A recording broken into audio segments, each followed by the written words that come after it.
for joining me today as part of our Stewardship campaign video series that we're doing here. I have a few questions for you this morning. So if you are ready, we can start going through those. I am ready. Okay. The first one is, where are you from? Well, I grew up in Pottsville, which is in Schuylkill County, about an hour and a half north of here. Mm-hmm. And I came down to this area to go to college at Dickinson College. Oh, wow. And when I graduated, decided to stay here until something better came along, and that was 50 years ago. Okay. All right. I was just walking around Dickinson yesterday. They have some interesting new buildings there that are vastly different from the gray stone of some of the older ones. It's a beautiful property. It's Yeah. definitely a beautiful property. Yeah. Yeah. Well, where do you live now? I live in Lemoyne, Okay. very close to the church, which lets me get there very easily. Yeah. I probably go close to your house on my way down there because I take 15 down through and cut through Lemoyne. So Yeah, I live up by Nagley Park, if you know where that is. Do you know where yeah, Nagley Park is? Yeah, so I'm not far from Nagley Park. we've lived in this area for over 20 years now, and I didn't make it to Nagley Park for the first time until last year. And it won't be my last time for sure. That's quite a view, yeah, isn't it? it's amazing. Yeah. Yeah. Very good. How long have you been at CPC? I would say 35 plus years. Oh, wow. Okay. Yeah. Okay. And how are you involved in the church? Well, I'm mostly involved from a finance perspective. Mm-hmm. 21 years ago, when Stan Pearson retired as treasurer, they were looking for someone to fill in for him. And I got involved with, the budgeting and, paying bills and working with the administrative assistant in terms of, keeping the back office kind of running. Mm-hmm. And really got sucked in by having an opportunity to work with a vast slate of trustees over the last 21 years.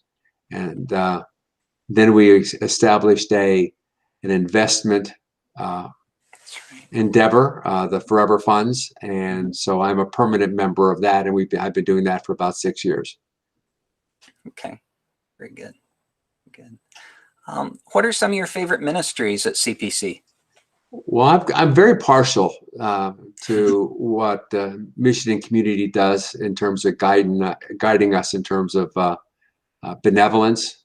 Mm-hmm. We've got a congregation that's very passionate about helping people, mm-hmm. either with money, but just as importantly with their time and their talents. And I've enjoyed helping to give them some insight in terms of what we can do financially to support those endeavors. Mm-hmm. I remember looking at the church website for the first time and seeing the diversity of ministries in which the church is involved, and it's an impressive list. And like you said, it covers a range of opportunities, whether you want to give your time, whether you want to give financially. And I've seen the turnout at the circles of blessing and so forth too. And yeah, the church is very responsive and involved in the community, and it's impressive. Yeah. Yeah. There are, Alan will tell you, there are certain things that trigger tears in me. And that's one of them. Mm-hmm. How are some of the ways you think CPC benefits the local community then? Well, I mean, obviously it goes without saying that where we see a need, we respond if we're able to, mm-hmm. Both with money and with manpower. Mm-hmm. People show up. Yeah. Yeah. So if you've been there 35 years, what are some of your favorite memories from CPC? Well, there are not going to be very many people who remember this, but at one point in time, we had a member of the congregation who was very involved in theater and was a director. And what he decided to do was to put on a play with Anne Rand, one of her plays. Right. And we did a 2 nights. I think it was a Friday night and a Saturday night where we sold tickets and sold refreshments, and then all the money that we raised went to local benevolence. Okay. And I was a defense attorney. One of the other members of the congregation was the prosecutor. And Tim Roach, who was our minister at the time, was the villain in the play. And so it was a lot of fun. We worked very hard to do it. And if you can find some other old people, they might actually remember it. I would not have expected that as a memory, to doing a play like that. That's where was it performed? Well, we did it in the multi-purpose room. Okay. Okay. We set up chairs, and we had a senior citizen she was probably, at the time, she was probably 75. And we put her in a robe, gave her a gavel, and sat her behind the judge's bench, and had to constantly coach her in terms of, when you use that gavel, don't be gentle, bang it. So you'll find some old people who will remember that. That's funny. Yeah. All right. What is a hymn or song you miss singing? Well, it's a song from my youth that we really don't sing in Presbyterian churches, and it's called "The Old Rugged Cross." Oh yeah, yeah. For some reason, that resonates with me. Yeah, that's a good song. Have you seen Just Mercy? Have you seen that movie or read the book by Brian Stevenson? I don't think so. I think that is the song that plays during a key scene in that movie. Yeah, I know that one well. So during the pandemic, all the challenges that we're facing, what is something that's saving your life right now? I'm a very big structure person. I like for my days to be structured. And when you're retired and when you can't do anything, it's very difficult to find structure. So I probably, the thing that has helped me the most during all this is finding a way to get exercise, 5 or 6 times a day, 5 or 6 times a week. I play tennis. Fortunately, for the beginning of the pandemic, I could play outdoors. Now I'm playing indoors.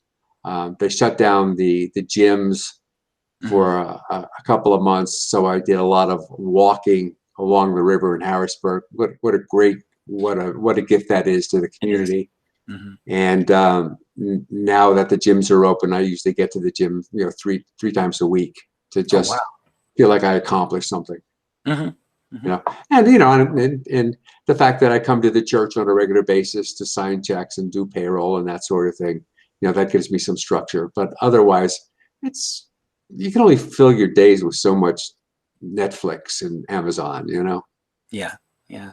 Getting outside's been crucial for me too. And after a couple of days of being at home with nowhere to go, I'm excited to go. I feel like a dog who hasn't, who's getting to go for a ride, for the first time in a while. It's like, oh, I get to go and run an errand. It's almost exciting to have a reason to go out. I get grumpy, and my wife will say to me, "You need to go do something. You need to go exercise or do something," because it's just a big part of my life and always has been. Yeah. Very good. I have one more question. Is there anything you want to share with your fellow CPC members, since, you haven't been able to see most of them in a while? Yeah. If you had asked me that question a couple of weeks ago, I'm not sure what I would have said. But at the beginning of the year, we got a large donation from a family of a member who had passed away. And they said, use this for local mission for people who need help with rent or food or heat. That really touched me. Mhm. And so I started thinking about what we could do. And then with the change in political party, it looks very much as though we're going to get some additional stimulus money. Mhm. And what I'd like to see us do as a community, CPC community, is prayerfully look at that money as a gift and how can we best use it. Mhm. I would encourage people to do what they can to send some of that to the church or send it directly to a charity where Mhm. you think it'll be used. Mhm. And I will make sure that from a benevolence perspective, every penny of that gets where it can be used the best. Mhm. Yeah, that was such yeah that was such a timely um, the timing of that. Just after the holidays, facing a new challenging year after a challenging year. I know to me that was really encouraging too. Just how that came about, and yeah, so it's a great opportunity. I don't know where I heard it, but somebody's referred to things like that as God winks. Hmm. Yeah. And it's just, as you said, very timely. Hmm. Yeah. So, That's all it. right. Anything else? That's all my questions. I appreciate your time this morning, Tom. Thank you. It's been a pleasure. Thanks for being here. Yeah. Great. Have a good day.